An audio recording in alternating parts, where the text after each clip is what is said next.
बोलिए श्री सतगुरुदेव महाराज की जय। आदि शक्ति जगत जननी श्री माता जी की जय। सच्ची दरबार की जय। मानव धर्म की जय। सर्व कार्येषु सर्वदा गुरुरे ब्रह्मा गुरु विष्णु गुरुदेवो महेश्वरा गुरुदेव साक्षात परब्रह्म तस्मै श्री गुरुवे नमः।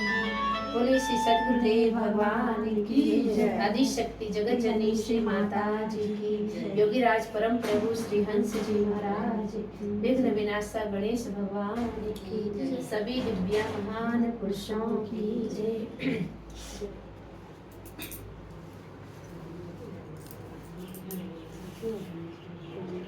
भोग लगा देना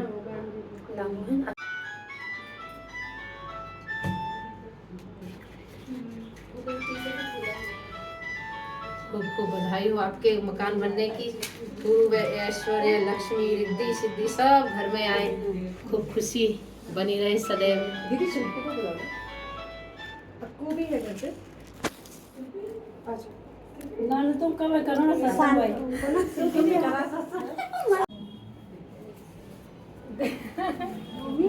आप देख रहे हैं कौन से में बांधे। बस एक एक बांध भाई, ताली खत्म हो एक नहीं बांधे।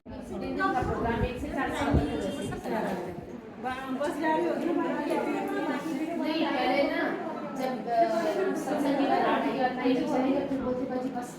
तो बहुत ही खुशी का दिन था मेरे लिए। जीवन में बहुत कठिनाई आई, संघर्ष आए, परिस्थितियाँ आई, तो गुरु महाराज जी का आशीर्वाद रहा, उनका सहारा रहा, तो मैं आगे बढ़ती गई। तो चलिए, साथ में मेरे पिताजी का आशीर्वाद और पितरों का आशीर्वाद रहा। हर जन्म में प्रभु तेरा साथ चाहे, हर जन्म में प्रभु तेरा साथ चाहे, सिलसिला रुके नहीं प्यार का, सिलसिला रुके नहीं प्यार का, मुझको तेरा आसरा सदा चाहिए, हर जन्म में प्रभु तेरा साथ चाहिए, हर जन्म में प्रभु तेरा साथ चाहिए। बोले श्री सतगुरुदेव महाराज जी की जय। सभी दिव्य महान शक्तियों की जय। हेलो, आप सभी लोगों को नमस्ते। उषा शाल देवभूमि चैनल में आपका स्वागत है। मैं हूँ देवभूमि उत्तराखंड से। तो और मेरे सभी गुरु प्रेमियों को जय श्री सजानंद, और मेरे अन्य सब्सक्राइबर हैं जो उन बड़ों को प्रणाम, छोटों के लिए शुभ चिरंजीव। तो आज मैं ना वो वाला ब्लॉग डाली जिस दिन मेरे घर में खुद सत्संग हुआ था, और उस दिन पहली बार मेरे घर में संतों के चरण पड़ रहे थे। तो बहुत जीवन में बहुत संघर्ष, बहुत कठिनाई आई, लेकिन गुरु महाराज जी की कृपा बनी रही। तो आज मैंने एक छोटा सा आशियाना रहने के लिए बनाया। तो गृह प्रवेश में सबसे पहले मैंने अपने, जब हमारे खुशी का दिन होता तो हम सबसे पहले अपने आराध्य देव को याद करते हैं, तो उनका गुणगान करवाते हैं घर में। तो उस दिन संतों के चरण पड़े, तो हमारे लिए तो बहुत बड़ी खुशी का दिन था। तो वही ब्लॉग मैं आज डाल रही हूँ। और बहुत सारे लोगों ने कमेंट करा था कि आपने भजन काट दिया, सत्संग काट दिया। तो मैं माफ़ी चाहती हूँ, क्योंकि ना कभी कभी मैं ब्लॉग बनाते समय वीडियो खोलना भूल जाती हूँ, तो वो छोड़ जाता है। और कभी ऐसा होता है कि जैसे हाथ थक जाते हैं तो वो भी छोड़ जाता है। तो मैं कोशिश करूँगी भजन का अलग ब्लॉग बनाऊँगी, भजन अलग, उसका आधा पार्ट में डालूँगी, और सत्संग का अलग। तो आप लोग देखना। तो बहुत दिन बाद डाल रही हूँ मैं इस ब्लॉग को, 1 महीना हो गया, तो अब डाल रही हूँ मैं। तो आप लोग भजन कीर्तन का आनंद लीजिए और सत्संग सुनिए। तो गुरु चरण बंदो बारंबार,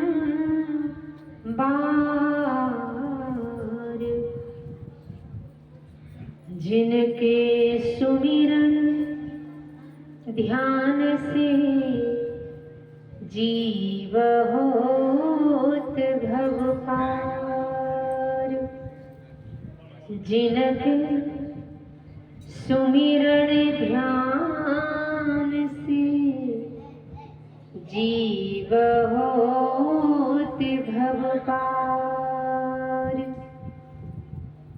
गुरुरे ब्रह्मा गुरुर्विष्णु गुरुर्देवो महेश्वरः गुरुः साक्षात् परब्रह्म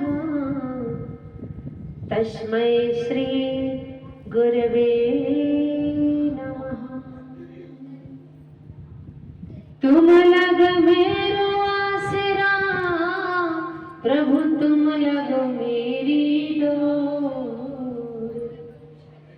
जैसे काग जहाज को सूझे ना कोई ठोर। नारायणं नमस्कृत्य नरं चैव नरोत्तमं देवीं सरस्वतीं व्यासं ततो जयमुदीरये।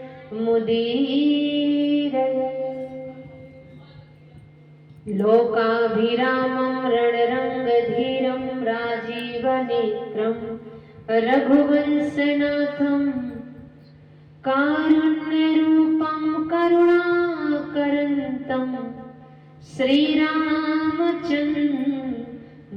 शरणं प्रपद्ये।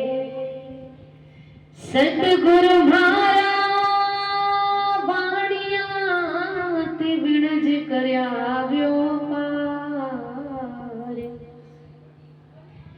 बिन डांडी बिन ताकड़ी देखो तोल लियो संसार। पुरुषों की जय सत्य सनातन धर्म की जय। बहन जी को बहुत बहुत बहुत बहुत बधाई हो। एक लंबी यात्रा के बाद गुरु महाराज जी ने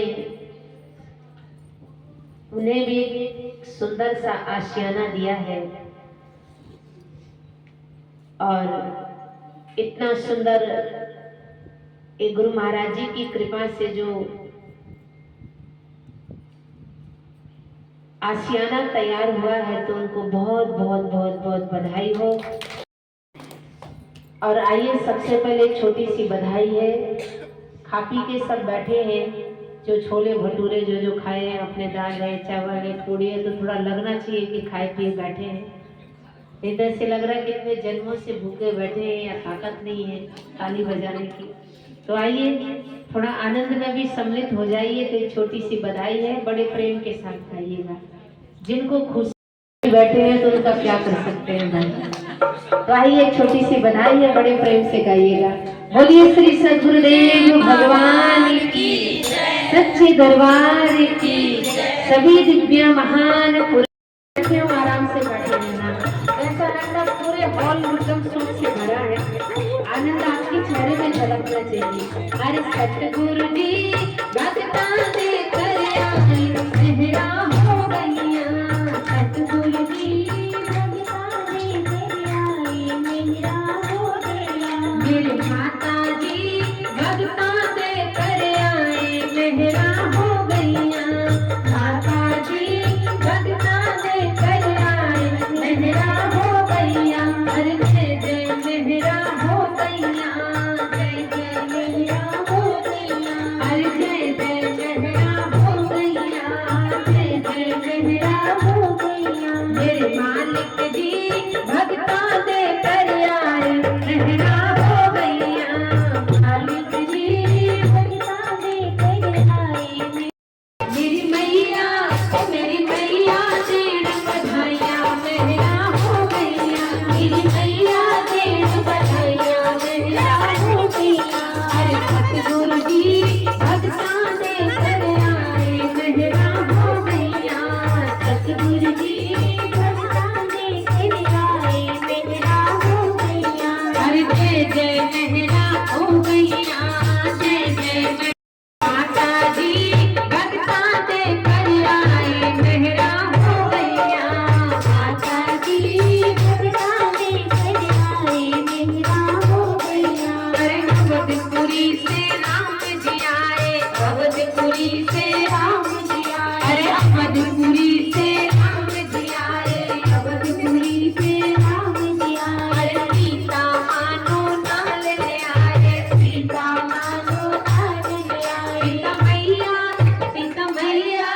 सीता मैया तेरा बधाइया मेरा भैया, सीता मैया तेरा बधाइया मेरा भैया, अरे सतगुरु जी भक्ता दे कर आए मेरा हो भैया, सतगुरु जी भक्ता दे कर आए मेरा हो भैया, अरे जय जय मेरा हो भैया, जय जय मेरा हो भैया, मेरी माता जी भक्ता दे कर आए मेरा हो भैया, माता जी भक्ता दे कर आए मेरा हो भैया, अरे वृंदावन से किशन जी आए, वृंदावन से किशन जी आए, अरे वृंदावन से किशन जी आए, वृंदावन से किशन जी आए, अरे राधा मानो नाल ले आए, राधा मानो नाल ले आए, अरे राधा मानो नाल ले आए,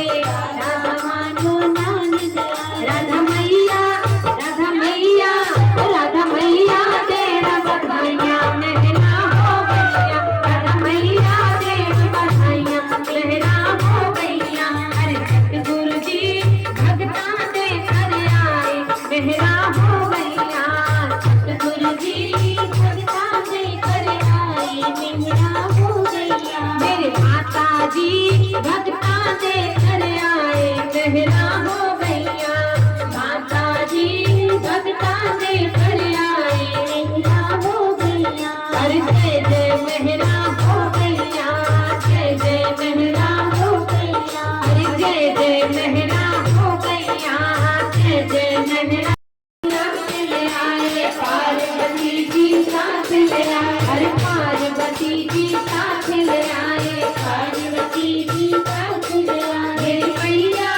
मेरी मैया तेरा बधाइया मेरा हो भैया, मेरी मैया तेरा बधाइया मेरा हो भैया, अरे सतगुरु जी भक्ता दे कर आए मेरा हो भैया, सतगुरु जी भक्ता दे कर आए मेरा हो भैया, मेरे माता जी भक्ता दे कर आए मेरा हो भैया, माता जी भक्ता दे कर आए मेरा हो भैया, अरे जय जय मेरा हो भैया, जय जय मेरा हो भैया, अरे सतगुरु जी भक्ता दे कर आए मेरा हो भैया, सतगुरु जी भक्ता दे कर आए मेरा हो भैया, बधाई देने सब प्रेमी जन आए, बधाई देने सब प्रेमी जन आए, साधु संतु साथ भी आए, साधु संत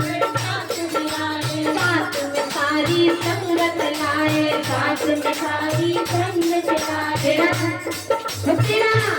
तेरा भरे भंडार प्रभु जी जुग जुग हो भैया, तेरा भरे भंडार प्रभु जी दया हो भैया, सतगुरु जी भक्ता दे कर आए मेरा हो भैया, सतगुरु जी भक्ता दे कर आए मेरा हो भैया, अरे जय जय मेरा हो भैया, जय जय मेरा हो भैया, जय जय मेरा हो भैया, भक्ता दे कर आए मेरा हो भैया, सतगुरु जी भक्ता दे कर आए मेरा हो भैया, मेरी माता जी भक्ता दे कर आए मेरा हो भैया, माता जी भक्ता दे कर आए मेरा हो भैया, सतगुरुदेव भगवान की जय, दरबार की जय, सनातन धर्म की जय। लगा कि चार पूरी खाने बैठे हैं, तो सभी लोग बड़े शांत होकर के बैठ जाइए।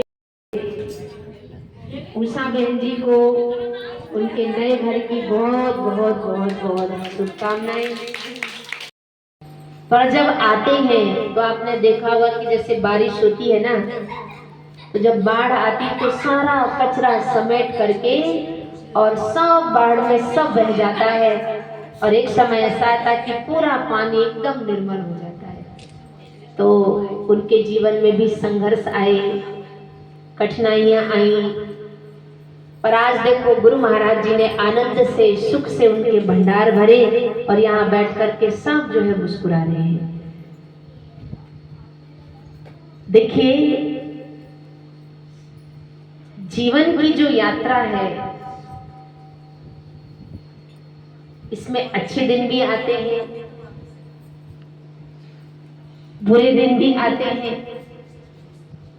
भगवान सुख का भी अनुभव कराता है और दुख का भी अनुभव कराता है, क्योंकि संसार में 6 चीजें व्यक्ति के हाथ नहीं होती: लाभ, हानि, जीवन, मरण, यश, अपयश, विधि, हानि। क्योंकि जिंदगी एक जुए का खेल है। जैसे जब इंसान जुआ खेलता है ना तो बड़ा आनंद आता है, भाई हमने 5,000 लगाए थे, लाख मिल गया। वो खेलता जाता है, खेलता जाता है, खेलता जाता है। पर एक समय ऐसा भी आता है कि जो उसने जीता और एक ही बाजी में वो सब कुछ हार जाता है। तो जिंदगी एक जुए का खेल है और हमारे जीवन में जो भी घटनाएं घटती हैं वो एक बाजी है। कब पासा किसकी ओर पलट जाए ये किसी को पता नहीं। इसीलिए कहते चाहे हार हो चाहे जीत हो, गुरु चरण कमल में प्रीत हो। हारा हुआ व्यक्ति बड़ा कमजोर होता है, पर कमजोर व्यक्ति जब अंदर से बड़ा मजबूत होता है तो कहते सुमरी में तो निर्बल के बलराम। द्रौपदी जब कौरवों की सभा में बिल्कुल हार गई, और हारी क्यों? क्योंकि उसकी विचारधारा में जो सुख था अपने पतियों के प्रति ज्यादा था, इस संसार के प्रति ज्यादा था। गदाधारी भीम मेरे पास है, धनुर्धारी अर्जुन मेरे साथ हैं, बलाधारी युधिष्ठिर महाराज मेरे साथ हैं। पर जब इन सब से बिल्कुल निर्बल हो गई, तब द्रौपदी जी ने सब जगह से अपने चित्त को हटाया और द्रौपदी जी ने कहा तेरे ही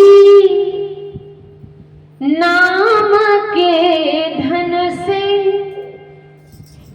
बना हूँ सहनसा भगवन, निकल कर मेरे हृदय से, निकल कर मेरे हृदय से, मुझे कंगाल ना करना, दयालु नाम है तेरा, दया की हड़ताल ना करना, दयालु नाम है तेरा, दया की हड़ताल ना करना, दया की हड़ताल ना करना, दया की हड़ताल ना करना, दया की हड़ताल ना करना, दया की हड़ताल ना करना, मेरे पापों की है भगवन, मेरे पापों की है भगवन, कभी पड़ताल ना करना, मेरे पापों की है भगवन, कभी पड़ताल ना करना। जब सब जगह से उसने अपने मन को हटाया, तब उसे याद आया कि जो सबको बल देने वाला है उस बाहरी जगत में नहीं है। तो अपनी दोनों आंखें बंद करके आंतरिक जगत में द्रौपदी जी ने कहा, तेरे ही नाम के धन से बना हूं शहंशाह पर्वत। अरे तू है तो संसार के सारे रिश्ते हैं, तू है तो संसार के सारे सुख दुख का मैं अनुभव कर सकता हूँ। इसलिए हे दयालु परमात्मा तू हड़ताल मत कर। और किसकी दया की? जैसे अभी हम यहाँ सब बैठे हैं, कोई अच्छे वस्त्र पहने, अच्छे गहने पहने, कोई मुस्कुरा रहा है, बढ़िया स्माइल दे रहा है, तो ये उसकी दया है। और जिस दिन भगवान अपनी दया की हड़ताल कर देना, पक्षी चहचहाना बंद कर देंगे, नदियां झरने जो है कल कल करना बंद कर देंगे, इसलिए उसकी दया है। तो ये प्रकृति बिल्कुल चहक रही है, महक रही है, कलियां खिल रही हैं। और जब आर्त भाव से द्रौपदी जी ने पुकारा तो प्रबल प्रेम के पाले पड़कर प्रभु को नियम बदलते देखा, और अपना मान भले टल जाए पर भक्त का मान न टलते। और कहते दुशासन के पास इतना बल था, 100 हाथियों के बराबर एक दुशासन में बल था। 100 हाथियों में कितना बल होता है? एक हाथी तो बड़े बड़े ट्रक को भी पलट देता है, पर 100 हाथियों का बल रखने वाला जब द्रौपदी जी ने प्रेम की आन दी तो कहते साड़ी बीच नारी है कि नारी बीच सारी है कि सारी ही की नारी है कि नारी ही की सारी है कि सारी ही की नारी है। और भगवान ने आकर के द्रौपदी की रक्षा करी। तो जैसे कभी कभी होता है ना कि भले माँ अपनी जुबान से बच्चे को कितना भी अपशब्द बोले, इसे कभी कभी लोग कहते बस तेरा सत्यानाश हो जाए, तो कोई माँ अपने बेटे का सत्यानाश नहीं कर सकती, चाहे माता हो चाहे पिता हो। अंतर हाथ सहारा दे बाहर, जैसे गुरु अंतर जगत से सहारा देता है और बाहर से उसको बहुत चोट मारता है, ऐसे ही माता पिता होते हैं और उसको इतना लायक बनाते हैं कि पुत्र कुपुत्र तो क्या धन संचय, आपने करोड़ों के महल बना दिए, सब कुछ दे दिया, पर अगर वो पुत्र कुपुत्र निकला तो सारी संपत्ति का वो विनाश कर देगा। और पुत्र सुपुत्र तो क्या धन संचय, अगर पुत्र सुपुत्र होगा तो वो कर्म करके परिश्रम करके मेहनत करके आपकी टूटी हुई झोपड़ियों को वो महल में बदल देगा। तो ये संस्कारों की खेल है। तो कहते हैं कि द्रौपदी जी कहती हैं कि तेरे ही नाम के धन से बना हूं शहंशाह भगवत, निकल कर मेरे हृदय से मुझे कंगाल न कर। दृष्टि देख रही है उनकी कृपा से, कान सुन रहे हैं उनकी कृपा से, अथाह परिवार है उनकी कृपा से, हमारे जीवन में अथाह आनंद है उनकी कृपा से। इसलिए कृपा की ना होती जो आदत तुम्हारी, तो सुनी ही रहती है अदालत तुम्हारी। ये जो हॉल है ना, 4-5 लोग भरे रहते कि क्या हमें क्या मिला जीवन में, पर बहुत कुछ मिला है। सबसे बड़ा पहली कृपा है मनुष्य शरीर, जिसमें हम भी बैठे हैं, कोई सिठानी के रूप में, कोई जो है सेठ के रूप में, कोई जो है साधु के रूप में, कोई राजा के रूप में, कोई सबको मनुष्य शरीर मिला है, पहली कृपा है। और दूसरी कृपा है पुण्य पूज बिनु मिलही न संता,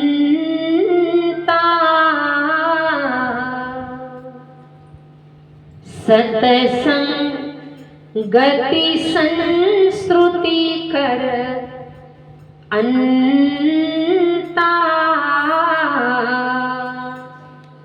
धन्य घड़ी सोई जब सत संगा,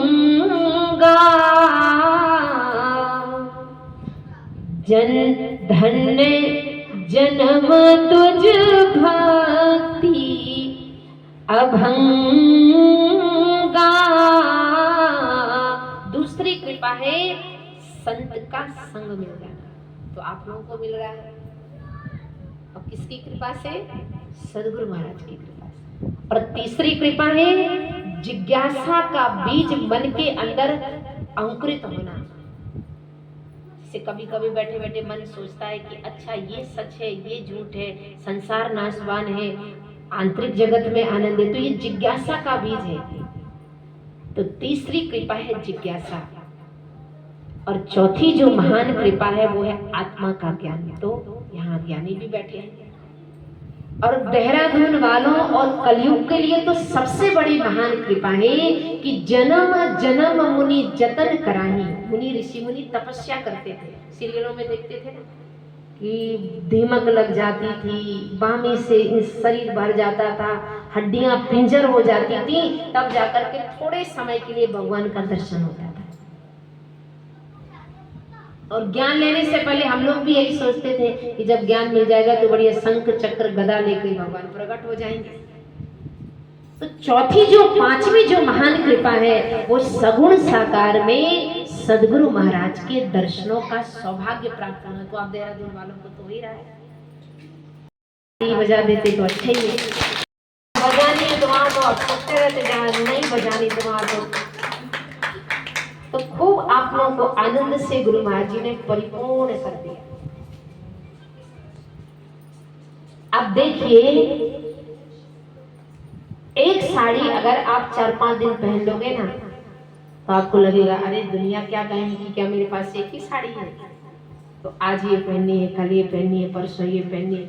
सब्जी रोज अगर लौकी की सब्जी खाओ तो आप सोचेंगे लगता है हॉस्पिटल में हम ही बीमार हैं। तो इंसान सब में परिवर्तन चाहता है, पर जहां सत्संग की बात आई वहां पर राम कथा सुनहि जो अगाही, रस विशेष तिन जानत नहीं। हरि की कथा सुनकर के जो अघाने लगे, मतलब ओवरफ्लो होने, उसने परमात्मा की रस को कभी जीवन में जाना ही नहीं। इसलिए कहते सदा सेव्यम सदा सेव्यम, सत्संग सदा श्रवण करना चाहिए। 5 ज्ञान इंद्रियां परमात्मा ने हमें दी, 5 कर्म इंद्रियां परमात्मा ने हमें दी, पर 5 ज्ञान इंद्रिय 5 कर्म इंद्रिय के समन्वय से जब बुद्धि के अंदर ज्ञान प्रविष्ट होता है तब हमारी चित्त वृत्तियां संतों के सानिध्य में रम जाती हैं। इसीलिए सहजो भाई जी कहती हैं कि तूने बिठाया हमें संतों की टोली में, तूने बिठाया हमें संतों की टोली में, ऐसे सदा ही बिठाए रखना, ऐसे सदा ही बिठाए रखना।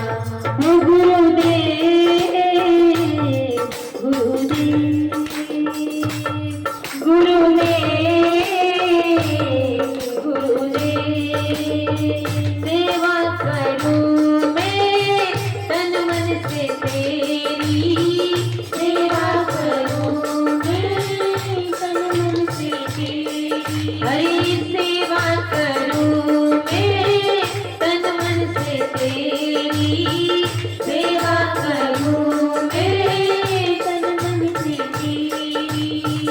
तेरे संतों से बन जाए तेरे संतों से बन जाए मेरी, जुबां पे सदा प्रभु तेरा ही नाम हो, जुबां पे सदा प्रभु तेरा ही नाम हो। ये सिर जैसा तूने मेरा झुकाया है, ये सिर जैसा तूने मेरा झुकाया है, ऐसे सदा ही झुकाए रखना, ऐसे सदा ही झुकाए रखना। ओ गुरुदेव गुरुदेव, ओ गुरुदेव गुरुदेव, संतों की टोली में तूने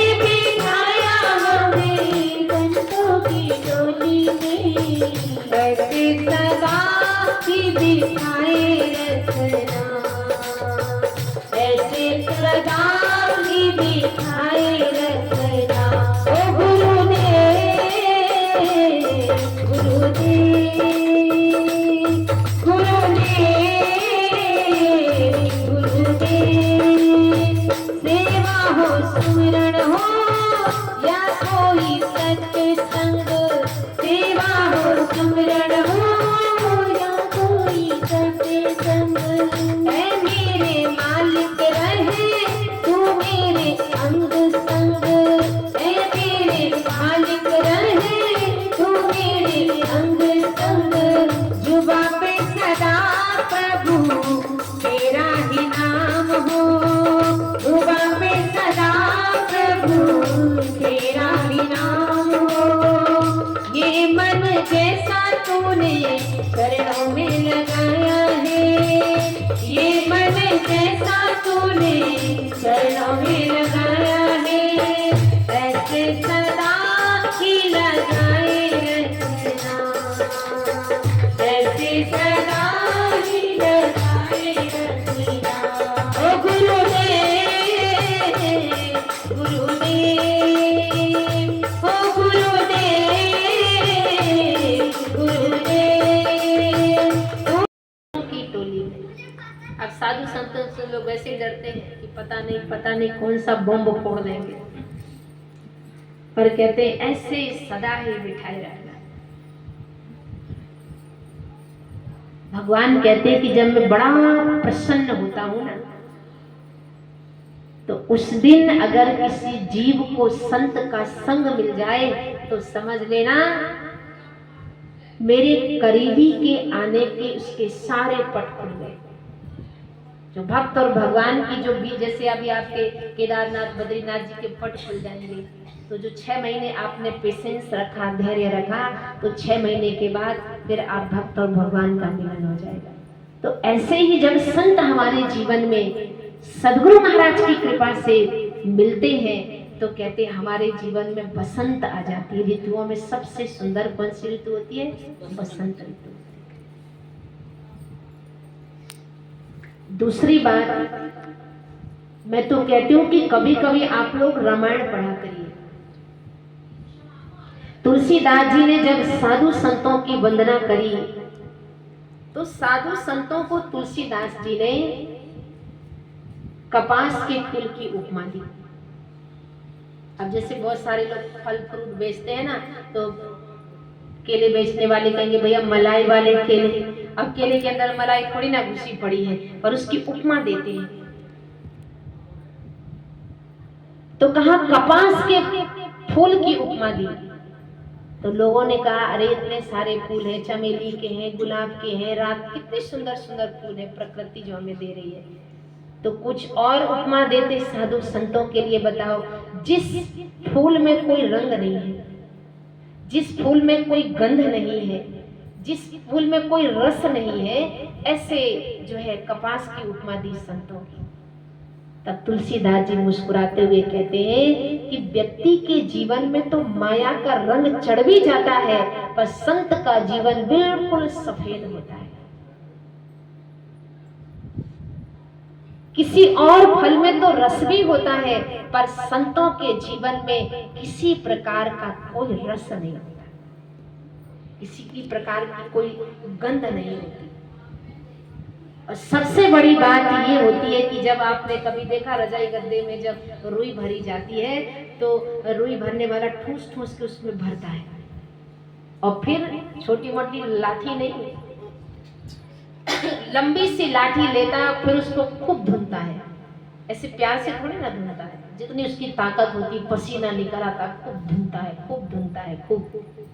और जब पूरी रुई समतल हो जाती है, तो छोटी मोटी सुई से नहीं, बड़ी बड़ी सुई, इतनी बड़ी बड़ी देगा, और फिर उसमें चुभो चुभो करके उसको सिल देता है।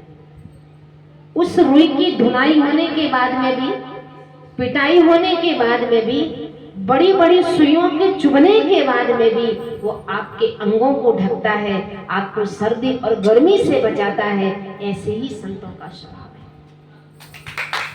है, उसे मान देता है। कभी सम्मान देता है, कभी जो है अपमान की तीर उससे मारे जाते हैं। पर संत को अगर वेदना भी दोगे तो संत आपको आंतरिक जगत का आनंद देकर आपको केवल सुखी करके जाएंगे, इसके अलावा और कुछ भी नहीं। इसलिए भगवान कहते संत मिले तो मैं मिल जाऊं, संत न मोह से न्यारे, उधौ मोहे संत सदा अति प्यारे। मारवाड़ी में एक चरित्र सुनाया जाता है जिसे नानी बाई का मायरा कहते हैं। आप लोगों को तो मारवाड़ी समझ में भी नहीं आएगी, पर थोड़े सा एक प्रसंग में हिंदी में सुनाती हूँ।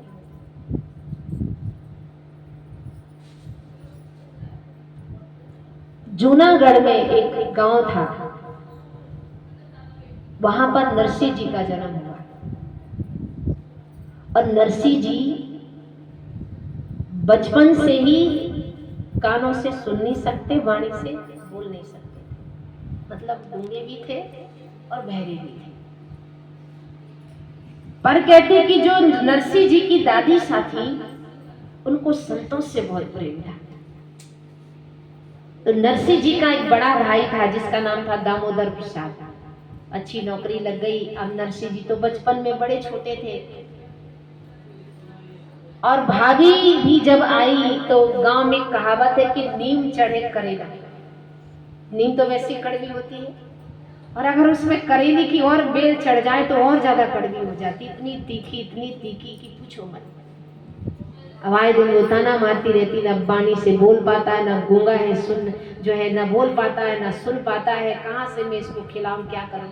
वो तो दादी बुजुर्ग थी, तो एक दिन दादी उसको लेके गए संतों का सानिध्य कराने। शिवरात्रि का दिन था,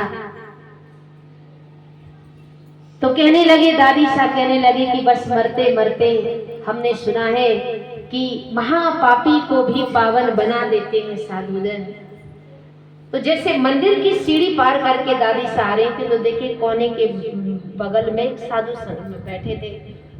तो गए, कहने लगे रुपये की कोई कमी नहीं, पैसे की कोई कमी नहीं, मकान की कोई कमी नहीं, बस साधु महाराज ये दया कर दो कि मेरा पोता बोलने लगे और कानों से सुनने लगे। कम से कम मरते मरते इतना तो मैं पुण्य का काम कर जाऊं, और थोड़ा भाग्य की रेखाएं भी देख दो। और कहते कि जब साधु ने भाग्य की रेखाएं देखी तो कहने लगे कि तुम्हारा जो बच्चा है बड़ा होनहार है, और आगे चल के इतना भगवान का प्यारा बनेगा, इतना भगवान का प्यारा बनेगा कि युगों युगों तक इसके जस को गाया जाएगा। और कहने लगे, साधु महाराज ने सिर में हाथ घुमाया और कहा, बोल बोल बच्चा, राधे कृष्णा। और कहते कि जन्म से गूंगा नरसिंह और साधु महाराज की कृपा से बोलने भी लगा और सुनने भी लगा। अब जब घर वापस आए तो कहते वो कोई और नहीं था, स्वयं परमात्मा साधु बन करके नरसिंह जी को वाणी भी देने आए, और जो है बहरापन भी भगवान ने खा। अब जो है दादी सा जब घर आए तो सोने लगी, भाई ऐसा कौन सा चमत्कारी टोटका करने वाला कोई मिल गया कि बताओ वाणी से बोलने भी लगा। हमारे तो कितने नाती पोते भतीजे ऐसे ले जाओ मंदिर तो सबको ठीक करा के ले आओ।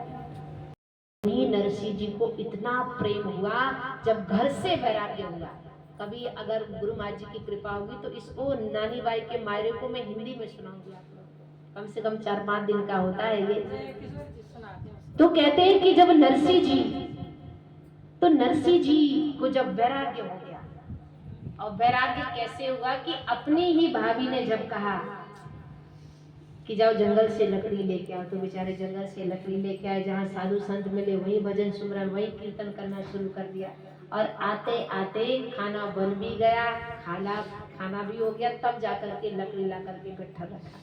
तब जो है जूठा जो सबकी थालियों का बचा हुआ था वो नरसिंह जी को खिलाया। और जब नरसिंह जी की पत्नी ने अपने पति का ऐसा अपमान देखा तो कहा कि तुम जाकर के बाहर इस घर को छोड़ के परमात्मा की भक्ति करो। जब वो कहते हैं कि गए हैं तो भगवान शंकर के मंदिर में 7 दिन 7 रात एकदम दंडवत पड़े रहे। कितने दिन? 7 दिन और 7 रात। अब कहते हैं कि जब भगवान शंकर प्रकट हुए तो कहा कि जब प्रकट भयो शिव राजा, कि भगवान शंकर प्रकट हुए और कहने लगे कि हे नरसी, मांग तेरी क्या इच्छा है। तो आज तो अगर छोटी सी झोपड़ी होती तो बड़ा सा मकान मांग लेते, सब कुछ मांग लेते, पर नरसी जी ने कहा बस एक ही मांग है, जो वस्तु है वो मुझे दे दो।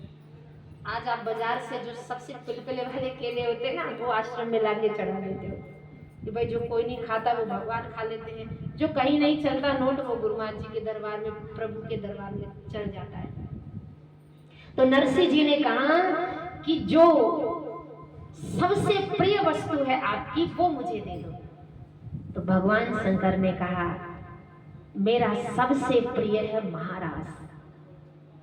और स्वयं गोलोक धाम में भगवान शंकर नरसी जी को महाराज के दर्शन कराने ले गए। आप कहते भगवान शंकर तो एक पेड़ के नीचे छुप गए, और कहते नरसी जी एक जो है, कहते कि जब नरसी जी पर भगवान की दृष्टि गई तो देखते हैं कि नरसी जी मिसाल लेकर, मिसाल होती ना पहले जो जला करके उजाले के लिए जलाई जाती, तो नरसी जी ने जब भगवान के स्वरूप को देखा तो इतना मग्न हो गए कि मसाल जलते जलते जलते नरसी जी का हाथ भी जलने लगा, पर नरसी आराम से मस्त होकर के नाचने लगे। तब भगवान आए और पीताम्बरी से नरसी जी के जो है हाथ को बांधा और कहा नरसी अब तुम अपने धाम जाओ।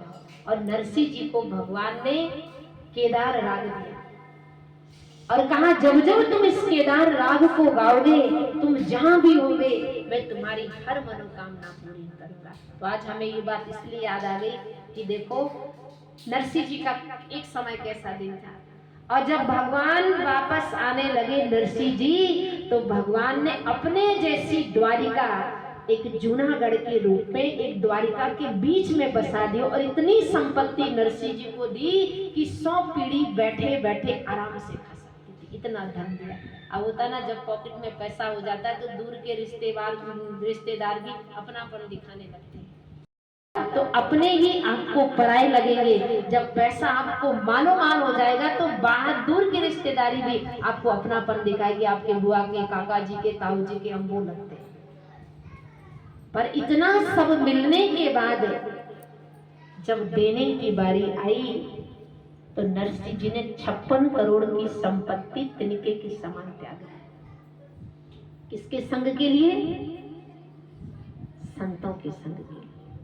और जब वो 56 करोड़ की संपत्ति नरसी जी ने त्यागी, तो जब नरसी जी के बेटे का विवाह हुआ तो 56 करोड़ का 14वां हिस्सा भगवान ने नरसी जी के बेटे के ब्याह में भी लगाया। और जब नरसी जी की बेटी का ब्याह हुआ, नानी बाई बोलते, बेटी की बेटी को नानी बाई बोलते हैं मारवाड़ी में, और जब 56 करोड़ की संपत्ति नरसी जी ने त्याग कर दी तो कहते नानी बाई का ऐसा भात भरा रिद्धि सिद्धि ऐश्वर्य लक्ष्मी सब कुछ साथ में लेके जो है आए, और कहते स्वयं महालक्ष्मी ने आकर के नरसी जी का भात। तो कहने का मतलब है त्याग में बहुत बड़ा सुख। त्याग केवल रुपये का नहीं होता, त्याग केवल संपत्ति का नहीं होता, त्याग केवल घर का नहीं होता, त्याग की प्रवृत्ति आपके जीवन में होनी चाहिए। अब जैसे छोटा सा बच्चा है, 6 घंटे के लिए 8 घंटे के लिए जब घर का त्याग करके स्कूल जाता है और मास्टर जी उसको बोर्ड में जो है केमिस्ट्री हो, फिजिक्स हो, बायोलॉजी हो, मैथमेटिक्स हो, उसको समझाते, वो जो ध्यान से सुनता है तो 8 घंटे का त्याग आगे चल के उसको अच्छा इंजीनियर बना देता है, अच्छा डॉक्टर बना देता है, अच्छा मास्टर बना देता है। तो जीवन में त्याग में, आज हम जीवन में त्याग नहीं करना चाहते। जितने भी इतिहास पढ़े हैं आप सबने, जिन्होंने आनंद को पाया तो सबसे पहले उन्होंने त्याग किया। आज तो और चीज की तो बात ही छोड़ो, सुबह सुबह आराम से चादर ओढ़ के कितना आनंद आता है। तो हर चीज में आनंद को अगर छोड़ना है तो कुछ समय के लिए आपको दुख मिलेगा, पर वही त्याग आपको जीवन में आनंद से परिपूर्ण कर देगा। इसी को कहते सत्य से बिल्कुल जुड़ जाना, सत्य के बिल्कुल करीब आ जाना। और फिर जब ये प्रवृत्ति आपके जीवन में आ जाएगी तो फिर आपको सुख और दुख का आभास नहीं होगा जीवन के अंदर। इसीलिए कहते चंगे लगदे ना महल चौबारे जिथे सत्संग लगदा, कि जिससे सत्संग का रंग जीवन में चढ़ गया तो कहते हैं उसकी प्रवृत्ति कैसी हो जाती है। कभी मान मिला जी भर भर के, अपमान हुआ जी भर भर के, इस मान अपमान के खेल में हम मस्त रहते हैं, हम मस्त रहते हैं, हम मस्त रहते हैं, हम मस्त रहते हैं। सुख आते हैं दुख आते हैं, सुख आते हैं दुख आते हैं, इन्हें आते जाते सुख दुख में हम मस्त रहते हैं, हम मस्त रहते हैं, हम मस्त रहते हैं, हम मस्त रहते हैं। यही तो जीना भाई जीना है, यही तो जीना भाई जीना है। विष छोड़ दिया अमृत पीना है, दिया अमृत पीना है। हम अमृत पीते रहते हैं और मस्त रहते हैं, हम मस्त रहते हैं, हम मस्त रहते हैं, हम मस्त रहते हैं। तो महल में रहे, अटारी में रहे, चौबारे में रहे, झोपड़ी में रहे, हमेशा मस्त रहता है। अब जैसे आज हमारे उषा बहन जी के मकान का उद्घाटन है, तो सोने की लंका किसकी थी किसी को पता है? किसकी थी? रावण की नहीं थी। सोने की लंका शिव भगवान शंकर की थी। अब भगवान शंकर ने सोचा कि मकान के उद्घाटन में किसको बुलाया जाए। जैसे हमारे उषा बहन जी ने पहले बता दिया कि नहीं भाई जी आप लोग जरूर आना। अब उन्होंने सोचा इतना प्रकांड विद्वान कौन है, तो भगवान शंकर ने कहा कि जो मुझे प्रसन्न करने के लिए रोज अपना शीश चढ़ाता है कितना विद्वान होगा, प्रकांड। तो पुरोहित के रूप में किसको बुलाया? रावण को। अब जब सारा मंत्र पढ़ करके रावण ने बढ़िया मकान का उद्घाटन किया, जब दक्षिणा की बारी आई तो कहा बोलिए क्या चाहिए आप? तो कहा पहले संकल्प लो कि दोगे कि नहीं, क्योंकि आज का इंसान तो वैसे भी पलटू राम है, तो पहले की भी रहे होंगे। तो उन्होंने कहा पहले संकल्प लो। तो भगवान शंकर ने कहा गंगा मैया तो मेरे सिर के ऊपर ही है, मैं शपथ लेता हूँ जो मांगोगे वही दूंगा। तो कहा प्रभु ये सोने की लंका दक्षिणा के रूप में हमें दे। अगर आज का कोई प्राणी होता तो उठाता बड़ा सा लठ और कहते इतने दिन तो इस मकान में प्रवेश करने के लिए सपने देखे, पर देखो भगवान शंकर ने दक्षिणा ही रावण को लंका के रूप में दे दी। और फिर भी आपने देखा कैलाश पर्वत पर एक दिन नहीं, 2 दिन नहीं, युगों युगों तक भगवान शंकर समाधि में रहते थे। तो इस क्षणिक सुख को त्यागा तो शाश्वत सुख की प्राप्ति भगवान शंकर के। अब इसका मतलब ये नहीं कि भाई जी ने कहने का मतलब ये कि मकान दान दे दो तो बढ़िया जा आराम से जा करके टीरी गढ़वाल चले जाओ तो वहाँ आराम से बैठ जाओ। बोलेगा कि भाई ऐसे साधु संत किस काम के। कहने का मतलब है त्याग की प्रवृत्ति जब हमारे जीवन में आती है तो व्यक्ति उदारता के जीवन में प्रवेश कर जाता है, और उदार व्यक्ति के जीवन में कभी नीरसता नहीं आती। एक बार एक और छोटी सी मुझे बात याद आई। एक राजा था, ये सब मैं गृह प्रवेश के बारे में सब सुना रही हूँ। एक राजा था। तो राजा के राज दरबार में बहुत सुंदर मूर्तिकार आया। तो राजा ने जब उसकी मूर्तियों को देखा तो राजा बड़ा प्रसन्न हुआ। कहते बड़ा होनहार व्यक्ति है। राजा ने कहा भाई मेरे राज्य में तुम नुमाइश लगवाओ और बहुत सारे सब देवी देवताओं की मूर्तियां बनाओ। उसने सारे देवी देवताओं की मूर्ति बनाई और कहते हैं कहने लगा कि महाराज मूर्ति तो मैं गढ़ूंगा पर जो मूर्ति ना बिके तो आप मुझे वचन दीजिए कि वो मूर्ति आप खरीदोगे। राजा ने वचन दिया मैं तुम्हें वचन देता हूँ जो मूर्ति नहीं बिकेगी वो मैं खरीदूंगा। अब कहते हैं कि सुबह से लेके शाम तक इतना सुंदर मूर्तिकार ने जब मूर्ति बनाई तो वो मूर्ति तो दोपहर में ही सारी खत्म हो गई। और उसमें एक मूर्ति थी शनि की। अच्छा हाथ खड़ा करो कौन कौन चाहता कि भाई शनि देवता तुम्हारे घर में आए। तो सबने कृष्ण जी को खरीद लिया, राम जी को खरीद लिया, सब मूर्तियां बिक गई। बस सब सोचने लगे कि काहे को शनि देवता जो है जानबूझ के लेके चले जाएगा। तो शनि को किसने नहीं खरीदा। आप कहते हैं कि जब शनि की मूर्ति को किसी ने नहीं खरीदा तो बेचारा आया राजा के पास और कहने लगा महाराज कोशिश तो मैंने बहुत करी थी, मूर्तियां तो दोपहर में ही सारी बिक गई पर शनि की मूर्ति को किसी ने नहीं खरीदा। मैं 10 गुना दाम देकर इस शनि की मूर्ति को मैं खरीदा। राजा ने खरीदी और राजा ने उस शनि देवता की मूर्ति को एक जगह प्रतिष्ठित करके और जब राजा अर्धरात्रि में आराम करने लगा तो राजा ने देखा कि 2 विशाल जो है देवियां प्रकट हुई और कहने लगे। राजा ने पूछा आप कौन हैं? कहा महाराज हम रिद्धि और सिद्धि हैं। आपने अपने घर में शनि देवता को स्थान दे दिया, जहां शनि देवता होता वहां रिद्धि और सिद्धि नहीं रह सकती। हम आपके राज्य से जा रहे हैं। राजा ने कहा जैसी आपकी इच्छा। फिर राजा की झपकी लगी। जब राजा ने फिर आंख खोली तो देखा एक महापुरुष और एक और देवी प्रकट हुई। कहा आप कौन हैं? कहा मैं ऐश्वर्य और लक्ष्मी हूँ।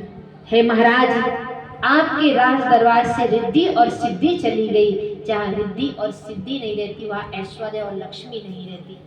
मैं भी जा रही हूँ। तो राजा ने उसको भी जाने की आज्ञा दी। थोड़ी देर में राजा ने देखा कि एक और देवता प्रकट हुआ। तो राजा ने कहा आप कौन हैं? कहा महाराज मैं धर्म हूँ। जहाँ रिद्धि सिद्धि ऐश्वर्य लक्ष्मी ये कुछ नहीं रहता वहाँ धर्म भी नहीं रहता। मैं आपके राज दरबार से जा रहा हूँ। राजा ने उसको भी जाने की आज्ञा दी। राजा इतना विचलित हो गया कि मेरे राज्य में कुछ नहीं बचा। रिद्धि सिद्धि ऐश्वर्य लक्ष्मी यहाँ तक धर्म तक चला गया और हताश हुआ राजा सो गया। और राजा की जब निद्रा टूटी तो देखते ललाट दमकता हुआ चेहरा एक और विशाल देवता प्रकट हुए। तो राजा ने कहा वैसे तो मेरे राज्य में कुछ नहीं बचा, कंगाल हो गया मैं। रिद्धि सिद्धि ऐश्वर्य लक्ष्मी धर्म सब कुछ चला गया। आप अपना परिचय दीजिए, आप कौन हैं? तो कहा महाराज मैं सत्य देवता हूँ।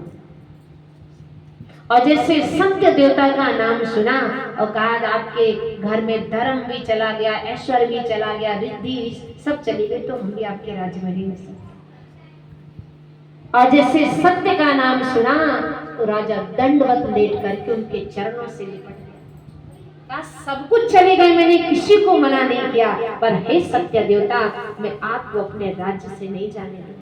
तो चलिए आज का ब्लॉग यही समाप्त करते हैं। तो मैंने पूरा ब्लॉग डाल दिया आज।